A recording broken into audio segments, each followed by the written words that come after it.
बिस्मिल्लाहिर्रहमानिर्रहीम। अस्सलाम वालेकुम। अपने चैनल महफिल उर्दू में एक बार फिर से आपको खुशामदीद कहता हूँ। आज जिस वाक़े के मुतल्लिक हम बात करने जा रहे हैं वो है बाज़ और बेवकूफ़ बादशाह। एक बुज़ुर्ग एक बस्ती से दूसरी बस्ती को जा रहे थे। जब दूसरे शहर के करीब हुए तो देखा क्या, शहर पनाह के दरवाज़े बंद हैं और दिन का वक्त है। इनको बड़ा ताज्जुब हुआ कि दिन में शहर का दरवाज़ा क्यों बंद है। दरियाफ्त करने पर मालूम हुआ कि इस शहर के बादशाह का एक पालतू परिंदा बाज उड़ गया है जिसकी तलाश जारी है, और दरवाज़े बंद इसलिए हैं ताकि बाज शहर के अंदर ही रहे और दरवाज़े से कहीं बाहर न चला जाए। इस बुज़ुर्ग ने सोचा कि कितना बड़ा बेवकूफ़ बादशाह है कि बाज तो ऊपर जो खुली फ़ज़ा है वहाँ से भी जा सकता है, इसे इतनी भी अक्ल नहीं, और इसने शहर पनाह का दरवाज़ा बंद करवा दिया। और फिर क्या हुआ कि फिर वो बुज़ुर्ग अल्लाह की तरफ मुखातिब होकर कहने लगे, ए अल्लाह, तूने हुकूमत व सल्तनत व माल व दौलत इस बेवकूफ़ बादशाह को दे दी है जो अक्ल से बिल्कुल आरी है, और मुझ जैसे आकिल को कुछ नहीं दिया।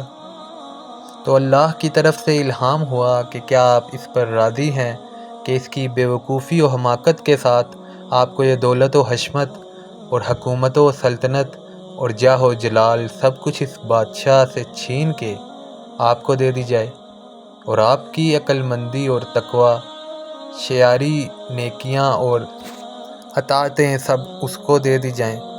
इन बुज़ुर्ग को फ़ौरन एहसास हुआ और अल्लाह से माफ़ी मांगी और कहने लगे कि ए अल्लाह, मुझे तकवे वाली दौलत ज़्यादा पसंद है, अगरचा गरीबी के साथ ही क्यों ना हो, और ये हुकूमत व सल्तनत इसकी बेवकूफ़ी और बेईमानी समेत लेने से तो ईमानो अमल के साथ फ़क्र व फाका ही बेहतर है। लोग अमूमन नेमत सिर्फ़ मालो दौलत को समझते हैं, हालांकि अल्लाह ताला की तरफ से किसी को इताअत व इबादत की तौफ़ीक मिल जाए तो ये बहुत बड़ी दौलत है। इससे बड़ी नेमत और क्या हो सकती है। उम्मीद करता हूँ आपने इस वाक़े से कोई ना कोई नसीहत ज़रूर हासिल की होगी। मिलते हैं इंशाअल्लाह अपनी नेक्स्ट वीडियो में। तब तक के लिए अपना ख्याल रखिएगा।